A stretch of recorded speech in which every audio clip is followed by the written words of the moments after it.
I've generated over $115 million in sales in the last 6 years, and that's mainly due to my mastery of sales psychology and a 7-step framework that I built to help me overcome any objection. My promise to you is by the end of this 60-minute presentation, you will be able to close more sales than ever before and make a truly ridiculous amount of money. Why should you guys listen to me? I've knocked on over 21,600 doors over a 9-month period. That was one of the worst / best times of my life. It was 6 days a week, 12 hours a day, 2 hours to area, 2 hours back. And now I knock on doors for 8 hours. They would literally just drop you off in the middle of nowhere and they'd say good luck. And I'd be a white guy, usually only a white guy in the area, so I stuck out like a sore thumb. I closed over 10,000 plus high ticket deals myself. And then obviously I've scaled the sales team to over 2 million or close to $2 million a month. And more importantly, we've generated over $111 million in sales, and every time we show these slides, it's usually going up. And this is a little bit of the proof. This actually was my life. This was 2016. I was still super heavy in fitness, so you guys can see I was doing like tanning, and I was trying to shave a little bit, and there wasn't much going on in my life. That was actually where it was at. It was pretty bad. And then these are our different merchant accounts right here. So you guys can see from basically it's like 2007, I didn't even have my business yet. So like 2017 to 2023, there was a 6-year window, okay? And I just show you that so again, you guys can have a little trust to what I'm saying. There's a lot of ways to close sales. I just try to focus on giving you a simple framework that you guys can stick to. And this should give you hope because prior to this, I had 0 sales experience. And it's my belief that most sales trainers try to make sales sound difficult so they can seem smart. You guys will see this a lot when people are teaching is sometimes they'll use big words or they'll try to make stuff sound more complex than it is, and it's really not. And I think a lot of times they're doing that so they seem smart, but it actually makes it more complex for you guys to implement. The simpler it is for you to understand, the easier it is to implement, right? And a few years ago, I was actually attending a seminar with a well-renowned sales trainer, and he spent 1.5 hours just talking about the pre-frame. So for those of you who don't know what a pre-frame is, it's just the beginning of the call, right? It's like, hi, my name is Tanner, what's your name? And it was a little frustrating to me because while the training was good, I left that training thinking, man, I got a whole lot of other shit to think about than just this, 2 minutes of the call. And it can't be this complex because I don't have this time to think deeply about 1/7 of a sales call. There's so many things in business that I think people get very caught up in going so deep in one category, and it's just not that complex, or it's really not that important. Does that make sense? So something that I learned in engineering, I was a petroleum engineer in college, believe it or not. A lot of teachers always thought I was in the wrong room because I was a football player, and they're like, you're definitely not in this class. I was like, I'm in this class. And it was crazy to me how deep you could go in a subject. I don't know anyone who's taking calculus. There's calculus 3. I was about 4 or 5 maths above cal 3, and it was all letters, which makes no sense, but there were actually no numbers anymore. It was just X and Y and Z's and A's, and I was trying to figure out why that was a math class. But it was crazy to me how deep you could go in a subject. So while you guys can go deep in things, I think it's important as we're going through this training, don't go so deep in one little thing that it overwhelms you. So you guys might ask a question about ads, and I'll give you an answer. And you're like, oh, but what about this? What about this? What about this? And you get so deep that you kind of miss the big picture of the business. The good news for you is it isn't contrary to popular belief. And my promise to you is by the end of the training, you guys are gonna know what 3 things have the highest effect of whether you close a deal or not. This was me selling door to door. These people hated me, by the way. I'd be like, hey, let's get a picture. And I'd send it to my team kind of as, hey, I got a sale. So this is actually one of the customers I got. Number 2, the most efficient framework to maximize deals closed while also maximizing time on the phone. And then 3, how to beat the only 4 objections you will ever get. Now, my sales background started off in door-to-door sales. Like I said earlier, I sold security alarms for a company called Alder, okay? In Utah, that's where a lot of these security companies are, and that's where I went. And they promised me, riches and fame and fortune and the roads to El Dorado, which was total BS, but I'm really glad I did it in hindsight because it really helped my career. The average day, like I said, was to drive 2 hours to area to a small town in Alabama where they didn't get bothered as much. My favorite memory was I went up to a door, it was wide open, and I went into the door and there was a sales trainer was with me, this was in the beginning, and I opened the door and stark naked on the couch was this woman, and I kind of jumped back like this, and my sales trainer thought I was, he's like, bro, come on, like stop being such a baby. I was like, dude, I can't go in there. And he goes in there and he looks right, he's like, oh my gosh, like this. And then a guy with a machete, I shit you not, starts running towards the door with us. And I was like, this is the end. This was the end. That was kind of some of my experiences. These were very small towns. They don't get a lot of company. You might see, 10 houses in a block, and you're just out there by yourself, and pretty much, it's kind of dangerous, you could say. It's not really something I would do for the ladies. It was just pretty much all guys for that reason. So you get dropped off at noon, you get picked up at 8, and then you get home by 10, and we would do that 6 days a week. By the end of the week, I usually was sitting at home on Sunday with my boys. We'd go to like Krispy Kreme donuts and just talk how horrible sales was. And then we'd do it again the next week because we were too tired to do anything because our whole week we were just grinding.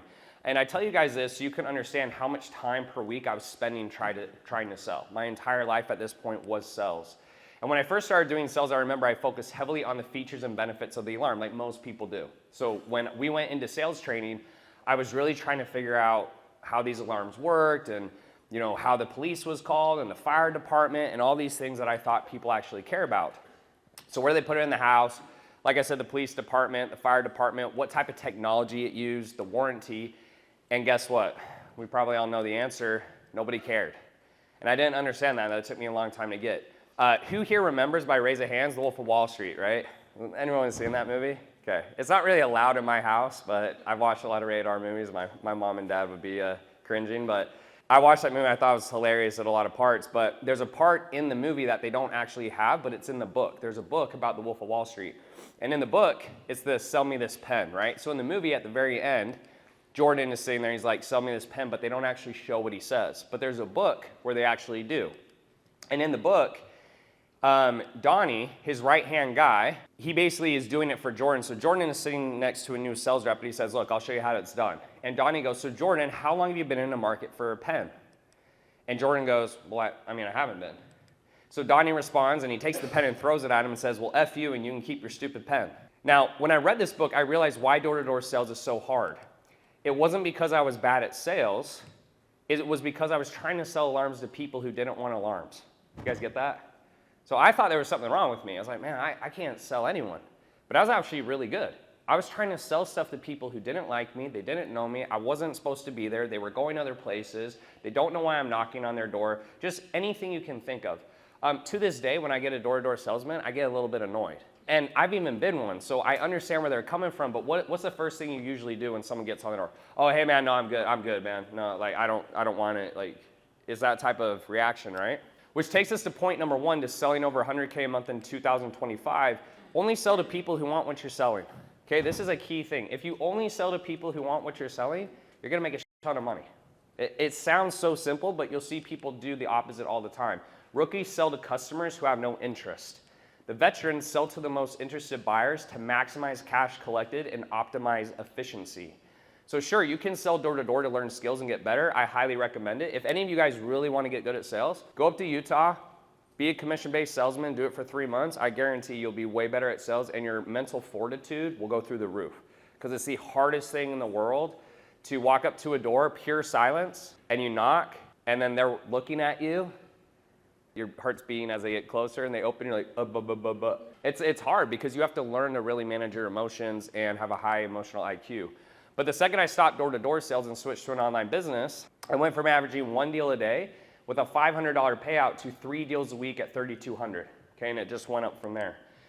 Better yet, I went from spending 72 hours a week in the hot sun. So has anyone been in Alabama in the summer? It's hot as shit. It is super hot. You're sweating down your back. Half the time you're trying to get in the house so you can get out of the sun. You're just trying to get in the AC. It's not a very fun experience. And it looks hilarious because when they open the door, you're sweating everywhere. And you're like, hey, can I come in your house? And they're like, sure. But I went from 72 hours a week to working 6 hours of sales calls at 50% close rate. So I went from $3,000 for 72 hours of work to 6 hours of work for $9,600. And my pay went from $41 per hour to $1,600 per hour. Okay? And getting rich, as you guys know, is all about leverage, right?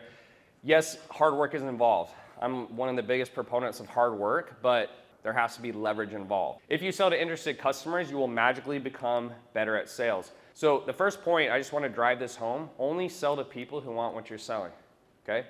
There's no glory in selling to people who don't want what you're trying to sell. There's no glory in it. It is a waste of time. It is inefficient. It is not worth your discussion. You find out if they're interested. If they are, move through it. If they're not, move off. It's it. This is not door-to-door sales, and door-to-door sales will help you get better at sales because it's hard to sell to those people, not because it's gonna help you get rich. So how do we do this? We don't walk up to the door and knock on it, okay? So you don't do door-to-door sales. That's rule number one. What we wanna do is we wanna qualify them, okay? There's 3 ways we can qualify someone. The first is they buy something low price, so it's likely they will buy something higher price, okay? So when you guys see me sell a book for $3, you may think it's kind of dumb, but a person who spends $3 is 10 times more likely to spend more money than someone who spends 0, okay? That's a statistical fact. So by getting them to buy something early on, that automatically qualifies them as maybe someone who will buy something else. Number 2 is how we speak to them via DMs to see their interests, okay?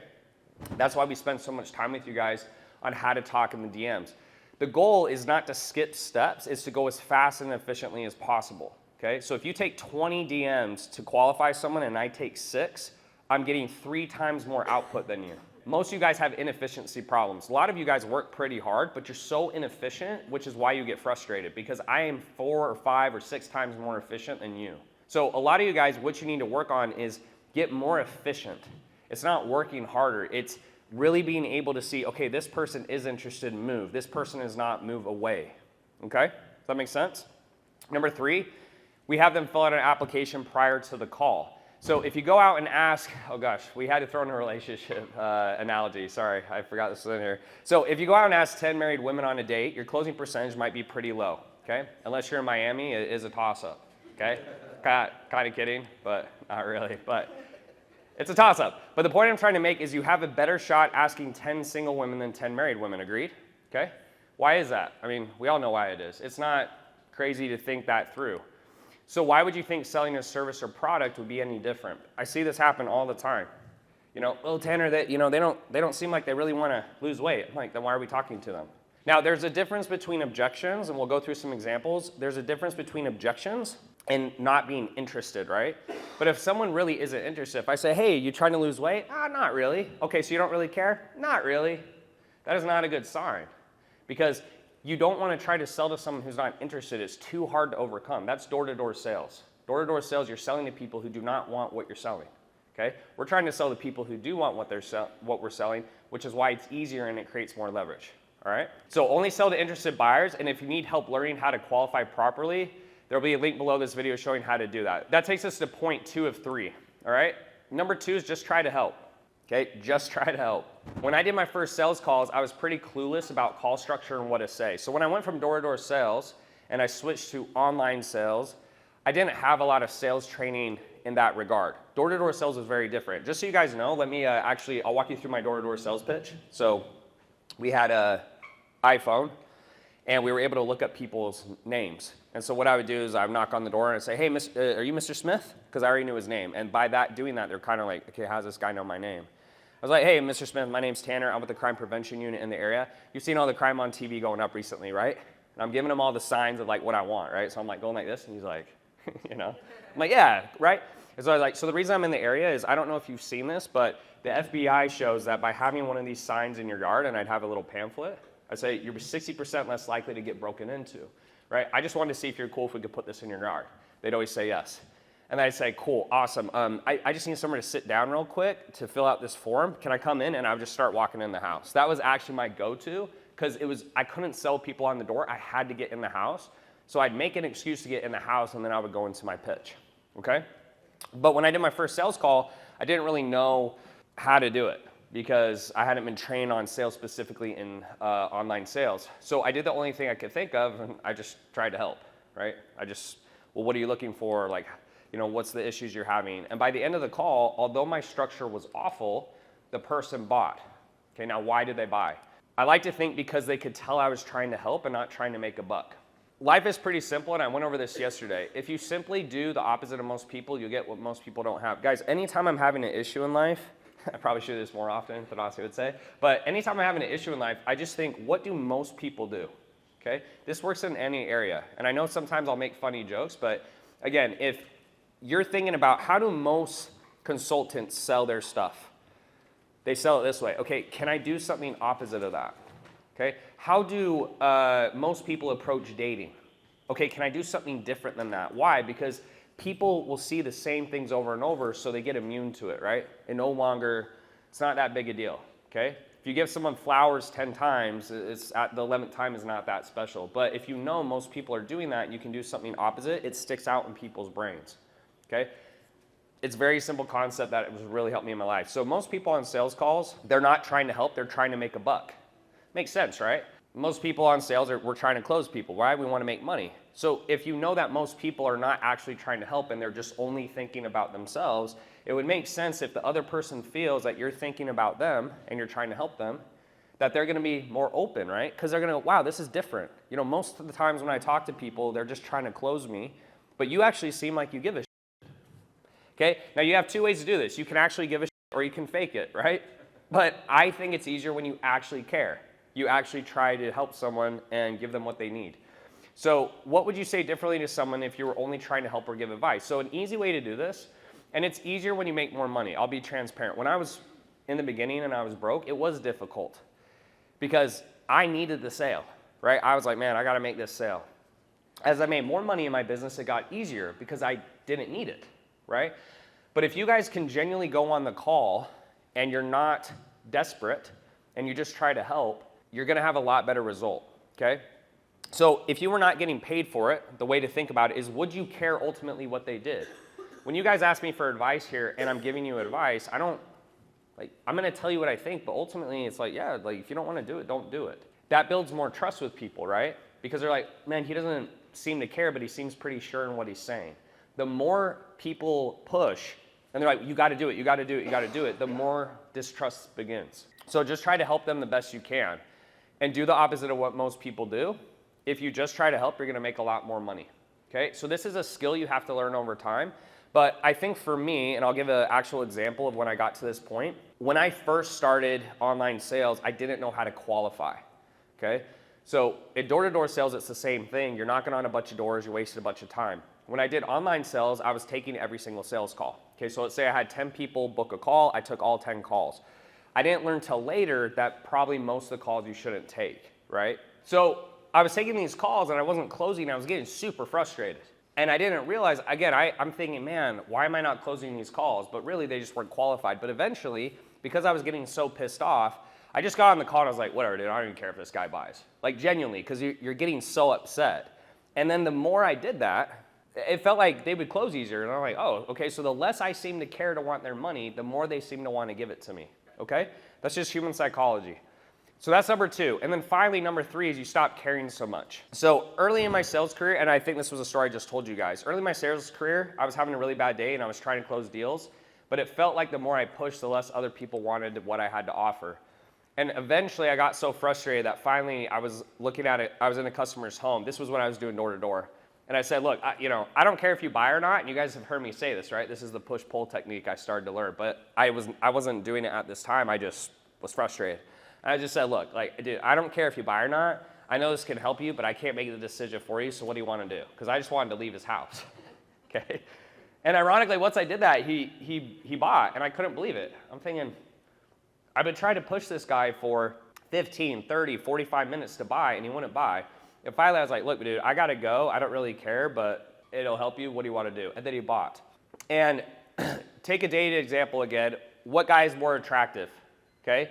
Guy number one, texting, calling, FaceTiming, and he's stalking your house. Like, ladies, you know the guys are like in the bushes and you're like looking out the door and he's like waiting for you. Those guys, they don't do as well, right? But they're putting in a lot more effort. Or you got guy number two who asks, but he ultimately doesn't care if the girl says yes or not because he realizes there's a world full of more women, right? So he has confidence. It's just confidence is what that is. He is confident in who he is, so he's not desperate to prove himself to that person. And a lot of you guys, I think that's where you guys need to get. As you're trying to build a business or relate anything, but I think specifically in business, a lot of this comes down to confidence. If you're confident in who you are, if you're confident in your product, if you're confident you can help people, you just think, your mindset shifts from something's wrong with me to this person's not very smart, or they don't get it yet. Does that make sense? That's the best way to really start trying to build a business is like have that confidence with you. So desperation reeks and people can smell it. When you're desperate, it's a turnoff for people because they wonder why you're desperate.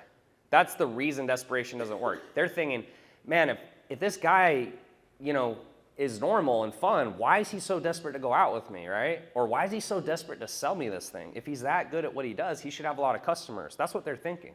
In sales, it means you're not closing, right? In dating, it means that you're not getting any dates, right? So hopefully that makes sense. When you're confident, you don't care because you know the result will come regardless with due time. And I know for a lot of people that can be difficult when you're struggling, but you have to work that muscle and you have to believe that what you're selling is good. Eventually, as you make more sales, the muscle gets easier to work because you're automatically gaining confidence, right? There's that little confidence, I call it the confidence loop. And a lot of people want confidence before they take action, but the way it really works is you take action, you get results, and then confidence comes, which means in the beginning, you have to take action when you're not confident. So sometimes it'll take more reps because when you're not confident, it shows. And you're gonna be a little bit less persuasive or poised, but that's really what you have to do to build that confidence.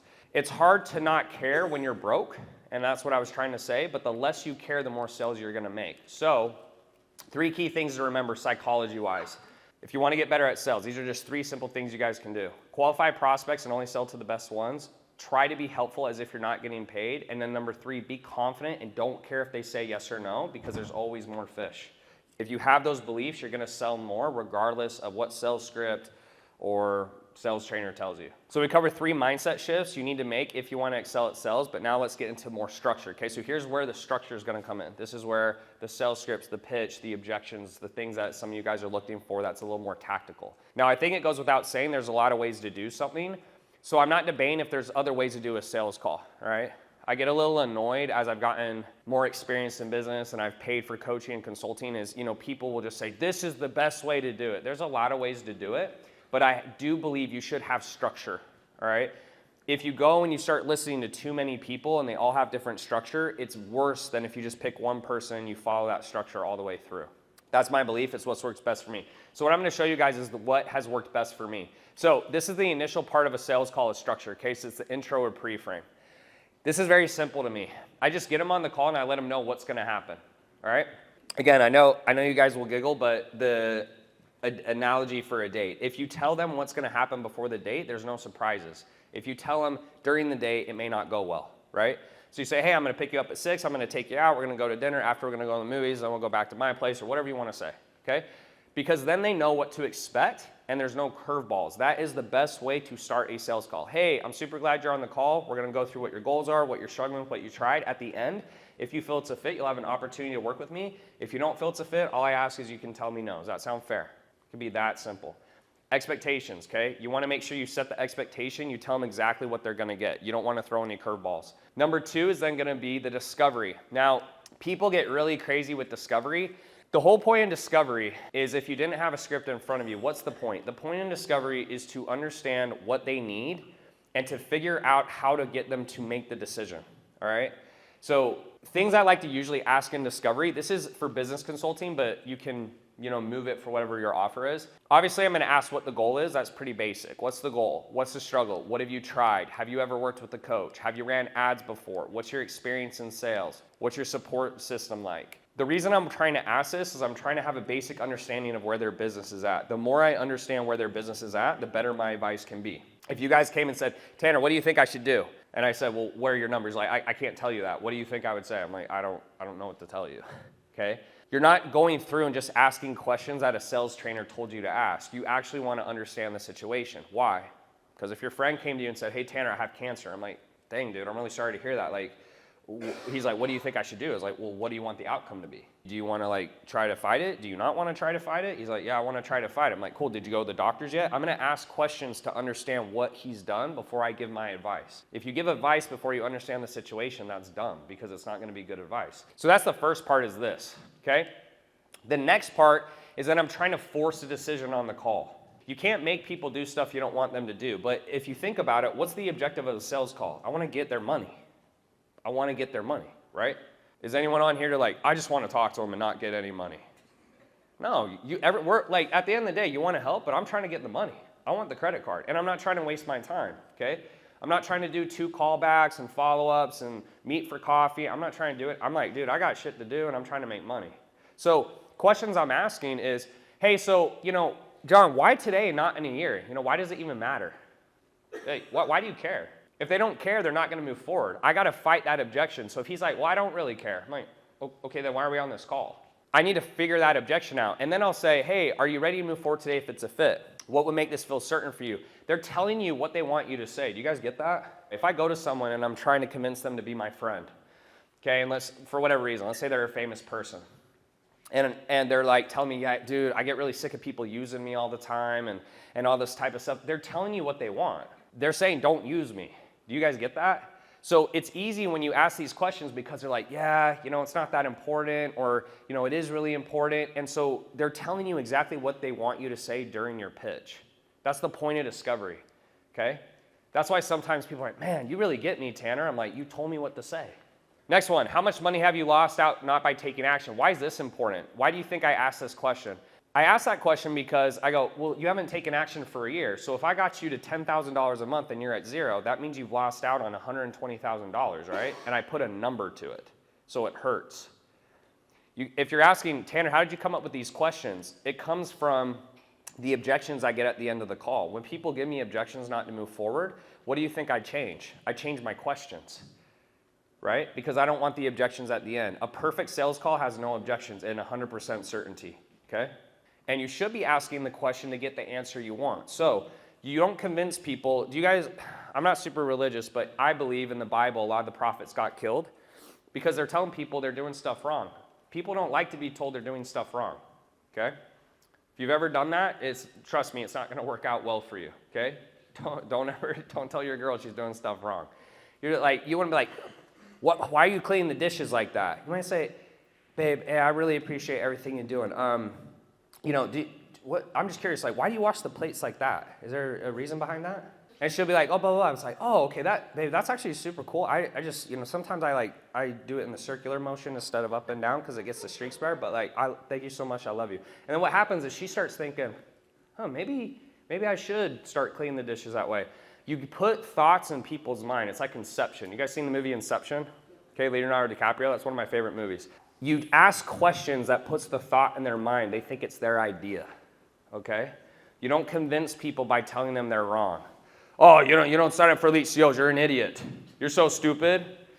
I'm like, guys, look, end of the day, if you don't want to sign up for Elite CEOs, that's fine, but I'm telling you, if you're at this revenue level and you're not here, there's some issues you have in leads and sales, and if you don't get help, you're probably gonna elongate how long it takes, and the longer it takes you to get there, the less likely you're gonna be successful because you're gonna quit your business. So you start thinking. I'm just asking or saying things that help you think. I can't tell you the answer because you're gonna reject that. People don't like being told they're wrong. Trust me, in my life, it's the same thing. I have to come to the conclusion on my own. If someone tells me what to do, it does not work, okay? It's very normal. Okay, third point. This is a structure, guys. So it's like number 1, number 2, number 3. So when I'm doing a sales call, this is the structure I have in front of my face. Number 3, point out their flaws. So I'll just say something like, hey, so it sounds like the biggest thing for you is this and this, and if we can figure that out, you're gonna move forward. Is that cool? I also get all these micro commitments. Get them to say yes, yes, yes, yes, yes. So by the end of the call, when I ask for the card, they say yes, right? Exactly. They say yes, all right? The pitch. This is what we did yesterday with the offer. So yesterday, that 3-pillar pitch we did with the offer, this is where it comes into the sales pitch. So for this section, we need to know what our competitors are doing for comparison.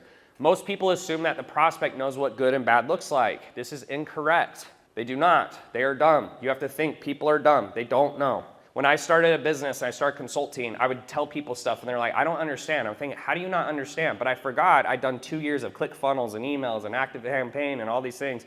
And they're like, Tanner, I have no idea what you're talking about. And I would get upset and like, man, are people this stupid? And then my mentor's like, yeah. He's like, you got to dumb it down, man. He's like, you got to dumb it down like they're a baby. So here's a perfect example. Let's say I go into a perfume store and I'm buying perfume for my girlfriend, right? I know nothing about perfume. What do you think most sales reps do? Oh, this is the best perfume, Tanner. It smells like this. It smells like this. Oh, this is the best perfume. This is the best perfume. Oh, this is the best perfume. And then I'm starting to get upset because every girl's telling me it's the best perfume. The person who's actually going to win the battle is going to go, you know what, Tanner? What type of perfume are you looking for? This or this. Okay, cool. So these perfumes I wouldn't recommend because of this and this and this and this. These perfumes are going to be better for her skin because of this and this and this. So she told me what bad was and she told me what good was. Does that make sense? So you got to tell people almost like a toddler. It's like, that's bad. This is good. So they understand. They're like, oh, because most people, they don't actually understand what bad looks like, right? If I'm talking to someone who hasn't built a business, how will they possibly know what a bad offer is or a bad ad is? Does that make sense? So here's an example right here. Facebook marketing only, we did this yesterday, versus multi-channel marketing, right? So most people only do Facebook, but if you did everything, you'd make a lot more money, okay? Most people only have third world media buyers. We do first world media buyers, so you're gonna make a lot more money. Most people are brand new, we're super established. You gotta create a dichotomy, okay? Them versus us. That's the only way to win in the value game. Otherwise, you guys are gonna have to sell socks and shoes and water and commodities, right? Because commodities, you can do that stuff. So you're just coming up, what are the 3 biggest reasons why they should pick you, and what are most other people saying? You have to know what other people are saying. If you don't know what other people are saying, you're gonna lose the call. Because I'm telling you that you're not the only person they're on the sales calls with. They've been on sales calls with other people. So if you say what other people have said on sales calls, they're gonna go, this guy's a prophet. This guy knows me, he gets it. You just gotta know these things, because if you don't, you're not gonna come off as intelligent and smart and the right option for other people. So ultimately, what is everyone else doing versus the top 3 things you can put against it? After that, we go into a brief program overview. Now guys, this is, when I say brief, 5 minutes is brief, okay? Over 5 minutes is not brief. 15 minutes is not brief, all right?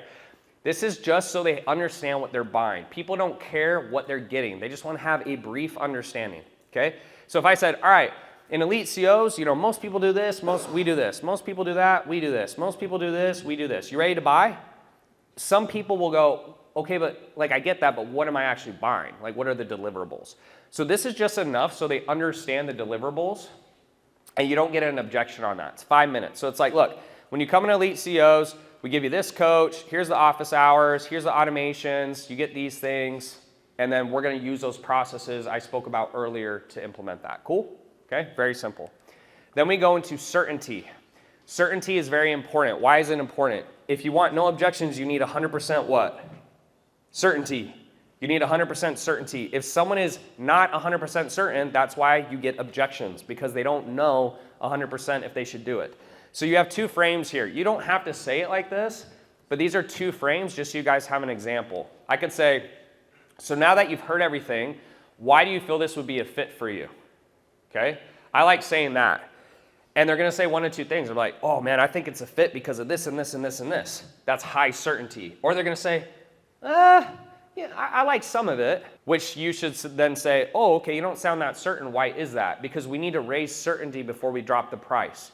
Okay, as soon as we drop the price, the shift in power goes from you to them. So we need to raise certainty as high as possible. You can't always get 100% certainty, but we want as close to 100% as possible. Another way you could do it is a beginner. Okay, so if you're a beginner, you could say, hey, so just as a FYI, when I say beginner, by the way, this is the customer. Okay, so does everyone understand what I mean when I say sophisticated buyer versus a beginner buyer? Sophisticated would be someone like myself, okay? Meaning, if you try to use sales tactics on me, you're actually gonna lose trust, okay? A lot of you guys who are higher level business owners, you notice I don't hard sell you. I'm just like, hey, like what George did yesterday. That would be an example. He's like, look, we don't care if you work with us or not. Here's our programs, let us know if you want it. A less sophisticated buyer, I will push harder. What that means is they don't really know what's going on. They don't get sold to as much. So typically I'd say B2B is more sophisticated, B2C is less sophisticated. Or if it's a beginner business owner, less sophisticated, someone doing 100,000 a month is more sophisticated, okay? So they'll just laugh at you because they're like, bro, you're not gonna hard sell me into it, and you actually lose trust. So a beginner, you can push a little harder. So I'd say, hey, so as an FYI, we don't usually accept everyone in the program. Now that you've heard everything, why do you think this would be a fit for you? And they're like, oh, because of this and this and this and this. And you're like, cool, so on a scale 1 to 10, how are you feeling? They're like, an 8. And you're like, what's keeping it from being a 10? Oh, it's this and this. What will we have to do to make it a 10? This and this. And if they don't get to a 10, this is a cool little part you can add in. If you get them to a 10, then you're at 100% certainty, right? So hopefully that's clear. If they're not at a 10, you could go, you know what, Tanner? Were there any times in your life where you felt a little scared or uncertain, but you did it anyway, and it worked out for you? And they're like, yeah, it's like, oh, that's what this is gonna be like. All right, again, we're just, the easiest thing in sales is don't get so caught up in memorizing stuff, it's frameworks. Frameworks is the most important thing. If you're trying to create certainty, think of what you have to ask to create certainty. And a lot of times if they're not certain, you just have to fight the objection now. Like, hey, why aren't you feel certain? Oh, I'm just not really looking to make a decision today. Oh, really? Earlier in the call you said you were. What changed? Okay. Then we go into closing. So the closing, there's a lot of ways you could close. But honestly, I think the easiest way to close is you just say the price. You're like, cool, so everything on the table at $16,000 for 4 months, whatever you want to say. Don't try to be the sales rep that like you elongate the sale. It actually, to me, sounds less trustworthy, right? You think the longer you talk, the better it's going to be. Meaning you go, all right, so before we get into the price, I just want to make sure you're super serious about this, and everything you're going to get is this, and we're going to work with you for this, and it's $16K for 4 months. Just say the price. I think it sounds a lot more confident. Okay, people want to buy from confident people. Now, once you say the price, you're probably going to get objections. There's only 4 objections you will get if you've done a good job. This is not door-to-door sales. You will only get 4. You're going to get price, spouse, time, so like I need to think about it, or belief. Belief is I'm scared. So, price objection. Let's actually walk through that, okay? So this is what I got asked about yesterday. This is exactly how you should handle it. Now, is there other ways to handle price objections? Yes, okay? But I don't really care because this is what's made me 115 million, okay? So if you meet someone who's made more than that, listen to them. Otherwise, this is what I would suggest. So here's how you do it. Price of the program is $16,000 for 4 months, John. John goes, oh, Tanner, that's too expensive. Totally get it, John. Is there anything else besides the price that would stop you from moving forward today? You always isolate objections. Why? If you do not isolate, they will move. We do not want them to move. I want to put them in a corner like a caged animal, okay? Like there's nowhere to go. You have to do that. If you don't, they'll just keep moving. So he'll say, yeah, like if we figure out the price, we're good. That's a tie down. I want a double tie down. Double tie downs are just better because there's no way they can back out. Sometimes people will say, oh, I didn't hear you or I didn't understand that. So I'll say it again. So I'll say, got it. So just to be clear, if we figure out the price today, you'll 100% move forward. Is that accurate? Yes. Okay, so here's the part I got asked about yesterday. I don't remember, I think it was, yeah. Okay, so ask for cash on hand. So here's what you do. You'll say, well, look, for me to best help you, John, I need to know what your cash on hand situation is. So checking, savings, credit cards, what do you have available now? Okay, don't tell me what's in your 401k. Don't tell me what's in your crypto account. Like, what do you have now? Okay, and he'll say one of two things. They'll either give you a number or they'll say, oh, I don't really know. You do not move forward until you get the number. Everybody knows, okay? Nobody does not know. They know how much they make, I promise you.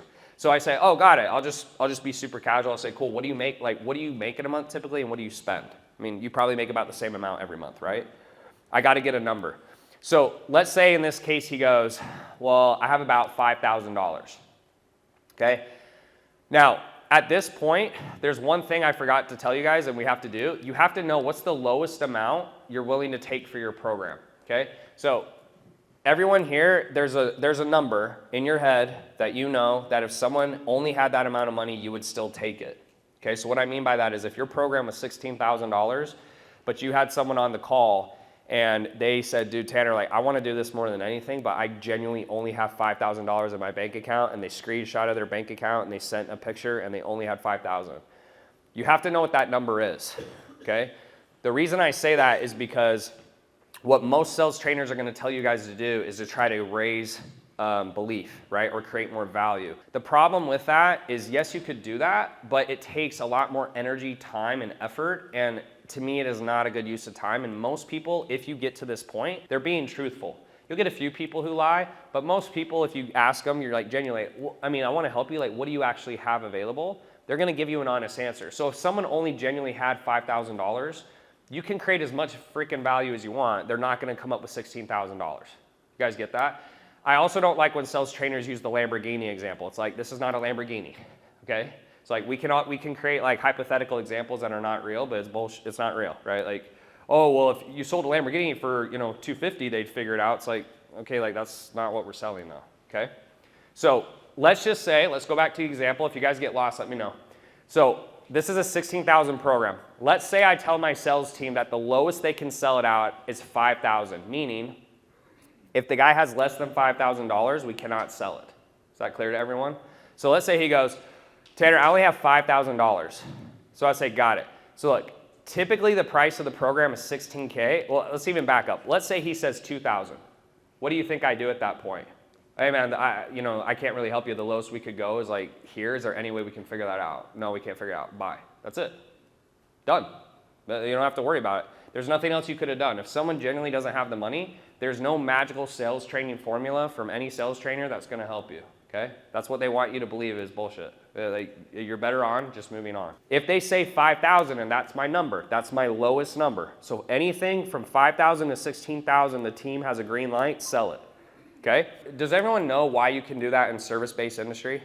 Because there's no hard cost on information, okay? This is not a car, okay? I can't sell a car for $2,000, but I can sell information for whatever I want. I think a lot of you guys need to get that in your head. Another thing to think about, Tanner, why would you do that? Why would you sell a cheaper program to someone? Two thought processes. Number one is when you start scaling a business, you need money.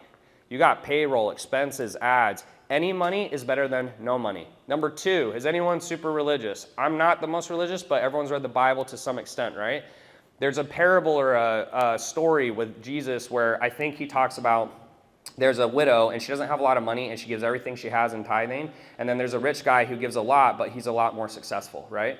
And he talks about who actually gave more. The person who is worse off actually gave more. Does everyone understand that? So if you're actually trying to help people, wouldn't it actually be ethical to help people get in if that's actually all they had? I mean, that's how I view it. If that's actually all they have, they're actually putting forth a higher commitment than someone who has more money. Does that make sense? The third process is this is your business. You can do whatever you want. You don't have to explain shit to people, okay? If people say, Tanner, why would you do that? It's like, it's my business. I can do what I want. That's the whole point, right? I didn't want to work for someone. So going back to this, let's get through this, is I'll say, look, typically the price of the program is $16K, right? This guy said he had $5,000. And I don't think that's a realistic option for you to do. So I'm down to work something out. But before I do, I just want to make sure you can move forward today. Why do I say that? Because what they're going to do is you're going to work it out and they're going to say, let me think about it. No. This is a sales call. We want to have equal exchange of value. If I give a discount, he has to move forward. If I give a discount, he does not move forward, he doesn't get the discount. Do you understand? That's just fair too. That's not even, I don't even have a problem telling that to people. It's like, why would I give you a discount and then you tell me you need to think about it? It's like, just come back and pay the $16K. Okay? So what are we trying to do? We're pushing them in a corner. We're not forcing people, but we're making it obvious like what we want them to do. So from here, he'll go, yeah, like I'm willing to do that. So then I might say, cool, well look, dude, I don't think you should spend all of it, the money you have, but I do think you should do something. So let's do this. You said you had $5,000. It's a $16,000 program. If you can go ahead and put the $5,000 down today, you promise you come in, you work hard, you don't tell any of the other clients, because some of the other clients have paid more. They have, okay? If you can do that, we'll go ahead and let you come in at 5K. We'll call it a day. Does that sound fair enough? Boom, done. And then what you do is you build a lot of trust. Those people really like you. They become your fans. You get cash for the business, and the business will be more profitable. Even if that's not your best deal, that money goes into ads, payroll, expenses, coaching. That's what people miss, okay? You need that cash. That is also a way faster way to close than to try to build value for 30 minutes trying to get him to go from 5,000 to 16,000. It's not gonna happen. You guys might be able to get someone from like 8 to 10 or 4 to 6, but you know we were talking about efficiency today? Do you guys know how much more energy it takes to get someone to come up that high? It's a tremendous amount of effort. It's the analogy is how hard is it from someone to go from a 10-minute mile to a 6-minute mile? It's like, it's relatively a lot easier. How hard is it to go from a 4-minute mile to a 3 minutes and 45 seconds? Way harder, but it's only a 15-second increment. Do you understand that? It's like the Olympics. It's way easier to go from a 20-second 100-meter to a 11 than 10 seconds to 9.6. It's not worth the effort is what I'm trying to tell you guys, okay? So sales trainers will try to convince you, it's like, oh, like if you just build more value and you sell a Lamborghini, they'll come up. It's like, it's not worth the trade-off. That's what they're not telling you, okay? So that's price. This is the most common objection. You have to beat this objection. It is the most common, okay? It's the most common, and your sales team will love you, you'll make more money, people will love you, and it gives you flexibility in your price. That's why when a lot of you say, oh, I don't want to raise the price, it doesn't matter what you say, because you just go down in the price objection. I can say it's $1 million, it doesn't matter, okay? Even if people know what you're doing, it still will work, okay? It'll still work. All right, spouse, business partner or spouse. So again, there's a million ways to handle it. This is what I like to do. Hey, so the price of the program is $16,000.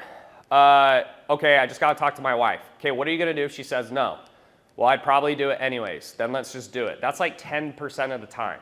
Okay, this very rarely happens, but sometimes you'll be surprised and I'm just like, okay, we'll just start. Can I take the money? It's kind of funny. Very rare. This one is more common. They'll say, All right, price of the program is $16,000. I just got to talk to my wife. What are you going to do if she says no? Well, I wouldn't do it. That's what most people would say. Most smart guys in here would say that, right? Yeah? Happy life, happy wife type deal? Okay. All right, nobody laughed. So what would their biggest objection be? They usually are going to say it's price. Not always, but usually they'll say it's price. So guess what you do? Oh, my bad. I had a misunderstanding. I thought it was you needed to talk to your wife, but you said it's price. So if we're able to figure out the price, would you be able to move forward today? I just go right back to the price objection in the isolate, and then I just beat the price objection. I'm done. That's 80% of the time. That's almost always what I see happen. So they'll try to blame their wife because their wife's not on the call. I say, oh, what's their objection? They'll say it's price, and then I just beat price, and then they'll move forward. Does that make sense? They don't need their wife on the call, by the way. Okay? They don't need their wife on the call. They can make a decision. They're big boys. They can do it. Okay? C, if they still say no, they say, you know what, Tanner, I really appreciate it, but I still got to talk to my wife. This will happen sometimes, okay? Then what you want to do is go to what we call past agreements. So we say, well, look, does your wife know you're struggling with your business? Does she approve of that? Does she like you doing that? No. If the roles were reversed, would you support her? Right? You start putting those things in their mind. Like, yeah, I'd support my wife. I love my wife. And you can say that too. You're like, do you love your wife? Yeah. Like, do you want her to have a happy life? Yeah. Do you want her to do well? Yeah. Most guys would say that, I think. So then I say, okay, so if the roles are reversed, why wouldn't she support you? Because the thing is, if you ask them, they say no, and you don't do it, and 2 years later you're still poor, you're going to resent them, right? Where does resentment come from? It comes from fear and obligation. There's a book I love called The Mastery of Love. It's my favorite book. I've read it probably 3 times this year. I'm going to read it every month because I love it. And in the book, the thing I love the most is it talks about fear and obligation is not love. The reason it's not love is when people do things out of fear and obligation, it creates resentment. What does resentment create? Animosity. What does that create? Not good stuff, okay? So the point I'm trying to hit here is I'm like, look, you got to own your goals. Because if you don't, and 2 years later you're still poor, that's when things are going to go downhill because you didn't own your goals. You put your goals on her, right? And so from there I say, so you're going to tell them that if you don't do this for you, you're going to resent them, and you're not going to complain, you're going to commit, and you're going to go all in, okay? I'm not asking you for permission, I'm asking for support. You guys get that? Okay? And especially, I'll also say this, if I'm talking to a woman, you need to be a little bit more nurturing, okay? Oh, come on, like, why are you being such a big baby? You know, that's not going to work with a woman. With a woman, you're like, hey, listen, like, I know this is scary. Like, I understand you want to talk to your husband, but, like, if you don't do this for you, things might not work out the way you want them to, right? If it's a guy, I want to challenge a guy. I'm like, hey, man, look, like, I understand you love your wife. I understand you want to talk to her, but look, are you the man of the house or are you not? Like, your wife's looking to you to lead, right? Yeah? So you need to make this decision to lead the house. You can pull on those emotions. With men, I'm going to challenge. With women, I'm going to nurture, okay? You're not going to see me talk. The way I usually talk, there's a lot of men in this room, right? So you guys see me talk a little more aggressively. That's also some of the type of female entrepreneurs I seem to attract. They're a little more aggressive, which is also why I think they do better. But it's important that if you are talking to a woman, it's more nurturing, okay? You can't go super straight aggressive at a woman. It's going to scare her. It's going to turn a lot of them off, okay? If that still doesn't work, we go into delayed payments, okay? Delayed payments is your last-ditch effort. So the rule of thumb for sales is 3 times, move on. 2 reasons. 1, you start breaking rapport. 2, you lose efficiency. So if I push 3 times, hey, the price is this. I beat the objection, I go again. He says no, I go again. 3 times, stop. Because you'll break rapport. There's really no point at that point because if you're not going to make the sale, there's no point in pissing someone off. Does that make sense? There's no benefit. Don't think, you know, hey, I'm not going to make the sale, so what? Push, but don't purposely try to piss people off. So from here, I'll say, well, look, John, my guy, you love your wife. I love this, dude. So look, let's do this. Are you 51% yes or 51% no? This is an easy close. I love this. And he's like, oh, I'm 51% yes, dude, for sure. I'm like, okay, John, awesome. So look, let's do this. I'm going to ask you to go ahead and put down a deposit. And if you go back to your wife and she says that, you know, she doesn't want you to X, Y, Z, A, B, C, she says that, I'll just refund you and call it a day. Sound fair enough? If he still says no, then what you do from there is you schedule a follow-up the following day. Okay? I'm not doing this 2-week follow-up bullshit stuff. It's like next day. So I say, cool, got it. So John, what time tomorrow would you know by? 10 a.m. Great. So by 10 a.m., if I don't hear back from you, I know you're not coming in. Cool? Great. Bye. Done. Okay? So the goal here, guys, is we're not trying to close everyone. A big thing for me in sales is I just wanted to know if there was anything else I could do. That's what used to drive me crazy. As long as you do this process, if they still won't buy, in my opinion, there's usually not much else you could do. Okay? So you push 3 times, then you go for a delayed payment. Delayed payment is usually a deposit, and then you schedule a follow-up time, and then you try to get them over the edge, okay? Staller time, this happens the least amount. This doesn't happen very often. If you've done a good job and you've qualified, you really should not get people who say, I need to think about it. You really shouldn't get that. Again, there's a million ways to handle this, but this is how I like to do it. So usually I'll just say, well, look, do you know what deciding means? And they're like, no. It's like, well, it means to cut off. So are we cutting off the future of your past, or, are we cutting off the version of your past, or the future of your dreams? Because indecision is still a decision, okay? This is the main premise right here. So I say, look, the question I have for you is these 3 things. If you know these 3 things, you're ready to work with us. Do you think you're more or less likely to hit your goal working with us? Everyone's going to say more likely. Okay, so meaning you're not asking if they're going to get the result or whatever. It's just, are you more likely? Most people would be like, yeah, I'm more likely. Okay. The second one's going to be, do you believe we're going to deliver what we promised? Most people will say, yeah. Okay. The third one is, do you have access to funds or know someone who does? Usually they'll say yes. So then I go, so based on those 3 things, you actually have all the information you need to make a decision. So I'd encourage you to go ahead and just decide today, does that sound fair enough? If they still won't do it, you guys have to understand they don't need more information. They're just scared. They just have to choose. And I'll say that. I'm like, look, there is no more information to get. You're not going to feel 100% certain. So we just have to decide, and you have all the information you need, so what would you like to do? And if they won't decide, I'm like, well, it sounds like it's a no. Okay? We're not looking to get yeses every time. I just want a yes or a no. Okay? I don't do tons of follow-ups. I probably will have, if I do a full calendar, like if I took 150 sales calls, I probably would have 10 follow-ups a month maybe, because I'm super aggressive.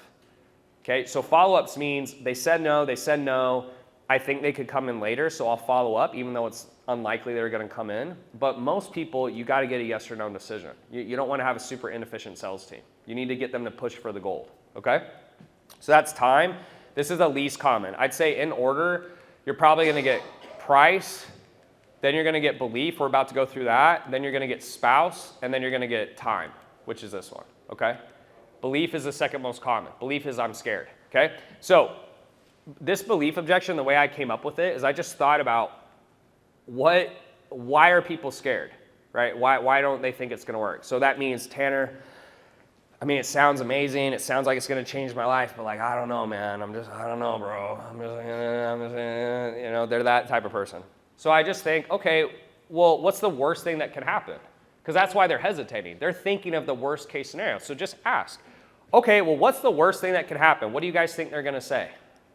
They're going to say, well, it's not going to work, right? What's the worst thing you can possibly imagine happening? Oh, it's not going to work, man. I'm like, cool. So let's just talk through that. So the first thing that could happen is you could sign up and get results and life is great. Everyone's happy, okay? Number 2 is you could do it and it doesn't work and you get your money back, or performance guarantee. So if you don't want to say that, just cut it out. But if you have a performance guarantee, you can use that. You can just say, hey, number 2 is you do it, it doesn't work, you get your money back. Only do this with performance guarantees though. We talked about those yesterday. If you have questions about that, you can ask me after. But performance guarantee means they have to do XYZ things to get the guarantee. Okay, we're not just giving money back guarantees in consulting. You can't do it. That's only product businesses, okay, or software, stuff like that. If you don't have a guarantee, then skip it. So you say, let's go with the guarantee first. So you sign up and get results, life's great. You do it and it doesn't work, you get your money back. Or 3, you do nothing and stay stuck. If you don't have a guarantee, you just do 1 and 3. You're like, you sign up and get results, or you do nothing and stay stuck. Okay? From there, I'll say, look, all these options are risk-free. So are you going to pick the option that's going to give you potential to go where you want to go, or are you going to pick the option that guarantees you'll stay stuck? I mean, that's all I say to them. I say you literally have no risk doing this. You're either going to get your money back, so you're right where you are right now, but you're going to learn more stuff, or B, you're going to get the result. Okay? We want to move that objection out of the way. That's the second most common objection. These here, these are just more like shifts. So the Sephora story is a mindset shift. It's more saying, hey, do you want to be a rich person or you want to be a poor person? I want to be a rich person. What do you think rich people spend their money on? Rich people spend money on themselves, investing, right? Poor people spend money on makeup, Sephora, right? That's like the Sephora story, okay? I'm not saying makeup's bad, by the way. It's just, you get the point. That's what that shift is. So those are the 4 common objections. If you guys can beat these objections, you'll make a lot of money. Price is definitely the most common. Then it's belief, then it's spouse, then it's time. I very rarely get time, okay? And the spouse is usually a price objection, honestly. Okay, so it's really price and belief. You get 2 main objections. If you do this, you'll make $100,000 a month in 2025. What questions you guys got? How much time do I have? Where are we at on time? What's the time right now? 9:13. Okay, we got maybe I can answer like 5 minutes of questions. Okay, so we'll go as fast as I can.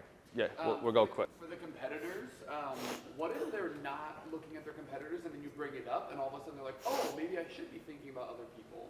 Like, what if they're not? What if, like, your industry is like they're not? But you don't bring up a competitor. You just say what most people are doing. Gotcha. So they really shouldn't. You don't be like listing your competitors. Okay, yeah, just like what? Like, Yeah, don't list your competitors. Yeah, yeah. So Tanner Chittister and this guy. Don't do that. Yeah. Go ahead.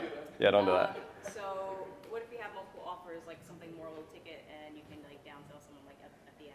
Yeah, so that's where you get cash on hand. So I always start with the highest price offer, and then once I get cash on hand, I can work down. You can always go down. You cannot go up. Does that make sense? Sell them a different product. Exactly. Oh, what's your cash on hand? But now, just keep in mind, it's harder to do that. So part of the reason my team, so for example, my team, let's go back with the example I had, 16,000 for 4 months. Let's say that's our base package. I say if they can't at least put down $4,000, you got to sell them something different. But understand that's usually harder. So like, let's say I was like, all right, guys, so next year you get to come back to Miami, mega yacht, meet Jeff Bezos, this and that. It's this much. You're like, oh, I can't afford it. It's like, oh, don't worry, for you, we got this little thing over here. You're like, but I want the big thing. Does that make sense? So just be aware of that. But usually you want to have a threshold where you're lower that price and they'll still get the same product. Does that make sense? Because it's just they kind of get a little deflated where they're like, oh, right? But if it gets too low, it makes sense. You're like, well, dude, like you're so far away from that price. But if they're close, I try to still give them the same service. What if so I'm doing business coaching? So say they're just like newer to business and they can't do the higher level stuff. Like, is it good to have an intro program for those kinds of people and not lose them, or just really focus on that? I mean, I think what revenue are you at right now? Like 10,000. I would still stick, yeah, because what's going to move the business more? The higher level people. So focus on the thing that's going to move it the most. Okay, let's keep going. Rapid fire. Go. So I don't know if this matters, but when you get in a related to spouse partner, what if it's like, you know, that they're like in a same-sex? Well, yeah, I mean, bro, just use your head. Just like, I mean, if it's like a same-sex marriage and they're like, it's dudes like, yeah, your husband, like, I would just match like what if they're. I would just match it based on the gender they are. So if it's like 2 men, be a little more aggressive. If it's 2 women, it'd be a little more nurturing. But I don't think it really changes it, to be frank with you. It's still going to be the same type of thing, right? Because they're saying I can't make a decision without their permission, so it's the same type of objection. Okay. What are you concerned about? Is there something I'm missing? Like what am I missing that you're thinking about? I think it's more of like when we talk about like the man versus woman. Uh-huh. It's like, well, you're the man of the house. Yeah, so you wouldn't say that in that regard, right? If it's two men, I'm not going to be like, oh, you're the man of the house. Like, so just use your brain on that. But you say, look, like I understand you guys are partners and you guys like do the same on this. But like end of the day, like your husband loves you, he supports you. Like you just move it around, right? Like don't say that. Yeah. So don't overthink it, right? Don't overthink it. Are we going to get these slides? Yeah, you guys are good. Okay, and the other question is, if you are in that situation and you ask, what's your cash on hand? And you're like, I got 3,000. Yep. You're like, the lowest we can go is 5. Is there any way we can get there? And they're like, I can't. Yeah. And then you end the call. And they reach back out like a month later and they're like, hey, I scraped together $5,000. Are you giving them that discount? I would. Yeah, I mean, it's your call. That's what's great about owning a business. You choose. But usually, dude, I mean, because the thing that I'm looking at, like, think of it. Who do people want to help more? You know the people I want to help the most? The people who actually try. So my mentor, he didn't get paid any money. He mentored me for free. Why? Because he's like, bro, you got balls. That's what he said. He's like, you got balls, bro. And because I was ravenous to learn, like I just wanted to learn and I wanted to win. The people I want to help the most, they want to help themselves, and you guys can feel the energy. You know the difference, right? You got a guy who's like, oh, I don't want to spend that, you know, I don't want to do that. And you got a kid's like, bro, like I don't have the money, but like I'll do anything. Like I'll clean the floors, and you start like going, man, this kid like really wants it. You want to help those people, so I think that's part of it. Yeah. Okay. So with the pricing, two questions in one. Let's say I have cash in hand 5K, right? Would you take the 5K thinking like, well, that's all they have, and they might be like, oh, you know, walk back in that because that's all they have, and then panic. Right. So the reason I say that is think of it. If you're trying to help your friend, and your friend's like, man, I really want this, I want this, and you're like, well, what do you got? They're like, I got $5,000. You wouldn't tell your friend usually like, all right, well, spend it all, bro. Like, because it's scary for people, right? So the reason I ask that is I'm just trying to gauge where it's at. But let's say the price of the program, if it was $16K and they had 5, I'd say, look, I know that's all you have, but you won't have to pay anything else. So that makes sense for a lot of people. But if they said, well, I have $5,000 and let's say the program was 7, I might say, well, look, let's do this. You put down $3,000 now and we'll do the rest on payment plans of $1,500. How's that sound? So they have a little bit of a buffer, so it's not as big of an ask. That's what I was coming from. Okay, and then the other Yeah. thing would be going with a plan payment. So Yeah, you might just say, hey, put this down to start and do the rest on a payment plan. Yeah. But it's always safest to get the most money up front for the business. So you would rather, let's say, cut the price in half rather than do a deposit and then like a few other payments? I mean, it depends on the situation, but like in most cases, it's better to get more money up front or like a little less money up front than more money on a payment plan typically. Because the longer payment plans are, the more drop off you get. Okay? So the most defaults are the longest payment plans, obviously. Okay? Make sense? JJ, go. So I have like, as you mentioned, like the bigger drop-offs, it hasn't happened yet. Like have a couple of programs where like one is 6 months, another one is 8 months. Okay. It's like 3,600, 4,800, and I have like people in the past where they were like, well, I'm scared to invest like all of that up front because like how do I know if it's gonna work? Sure. You're like, I'm gonna be more comfortable with having like a payment plan. And I was like, yeah, let's get on a payment plan, and then you're like, yeah, so if I like start paying you, you know, and like it's still not gonna work or like whatever, can I cancel? Typically, I try not to push, and I'm like, I say, hey, you know, like if you're not seeing the results, then like you can cancel. Like I'm not gonna cancel. Yeah, I'll just try to push on. It depends on your tolerance. So you can go to someone and say, hey, you have to put down at least this amount. It's non-negotiable. You could say that. I usually at that point will start fighting their belief because the reason they're saying that is they have a belief issue. So you haven't really closed them yet. So I say, well, look, I understand what you're saying, but like, why wouldn't it work? They're like, well, I mean, It's a belief issue, but they still say like, I still have to try out the program. Like I understand what you're saying, but I still have to try out the program. It's like. right. So at that point, I would just make like you're at a crossroad. It's like, so your option is this or this. Choose. I don't go back and forth anymore. So for example, if you want at least 3 months up front, you're like, yeah, I hear what you're saying, but like you have to do at least 3 months up front. So you can keep saying that as many times as you want. You still have to do 3 months up front. As soon as people stop being illogical, I just do not argue anymore. It's like, I get it, but okay, then shut up. Like it's this or this. What do you want to do? Does that make sense? So if it's like longer, you would get like 3 months or 4 months up front. Like. As much as you can, dude. As much as you can. So and you can always say this. If you guys are scared to like ask for too much, you say, well, can I do a payment plan? It's like, well, typically people pay up front. Or typically people put down 4 months. Does that work? Just say typically. Just say typically, and then you see how they respond, right? You guys can always go down. You cannot go up. You can always let them pay less or longer payment plans. You can't go up. You can't be like, oh, let's do 4 payments. Oh, now let's do up front. You can't do that. You can't say, hey, it's 10,000 and then it's 12,000. You can always go down. So I always say the most aggressive thing, and then I can work down, always. Okay? Because that's safer for the business. Some people will say yes at the most expensive thing. So you're going to get those. The ones who say no, you're no worse off. You lose money where you guess. So let's say the person would have paid 10K, but you said 5, so they paid 5. You lost $5,000, but you don't know that because you weren't aggressive enough. Does that make sense? So I'm always super aggressive, and then I work down. Okay? Do you have a question? Okay, 2 more, and then we got to stop. So here and here, and we're done.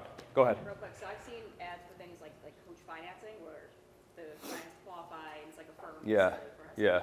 Stuff like that, so you can get all your money up front. Yeah. And then take the risk of the non-payment. So what's your question? Like, is it good? I mean, do you think Most are I think poop. like 5%. Most are poop. Why? Because they have way too much red tape. So Affirm and Klarna are the only ones I like. Coach Financing, all these other ones are poop. Because what they do is they say, oh, they have to have a 650 credit score. If you have a 650 credit score, why would you need Coach Financing? So they do financing for good clients, which good clients don't need financing. They have credit cards. So the financing you need for people under 650, and they don't do it. Do you get what I'm saying?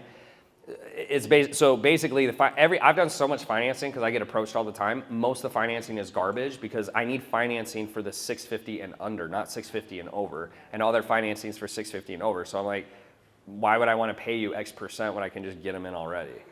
Right? Now, if you like getting up front, for example, and that's worth you paying the 5% or 10%, but again, I just think most people who need financing, they have bad credit.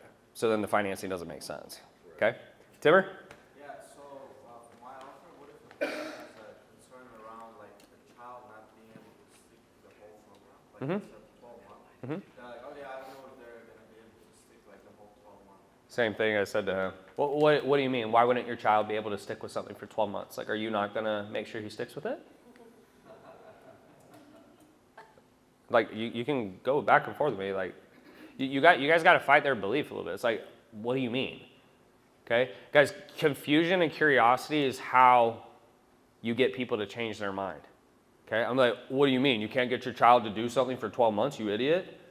But anytime someone says something I disagree with, I just act like I'm dumb. I'm like, because no one's going to get mad at you for being stupid. They're going to feel bad for you. So I'm like, well, I don't, what do you mean, though? You can't get them. Does your child usually not stick with stuff? So then they have to kind of convince them. Well, they're like, well, he does and stuff. I'm like, well, I mean, I don't want him to do this if you don't think he'll stick with it. But, all the kids who come through our program, they stick with it. So I would assumed he would. Do you think he won't stick with it?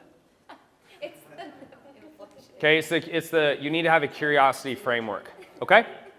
All right, guys, we got to stop. We're going to go into media buying. Appreciate it. Hope that was helpful.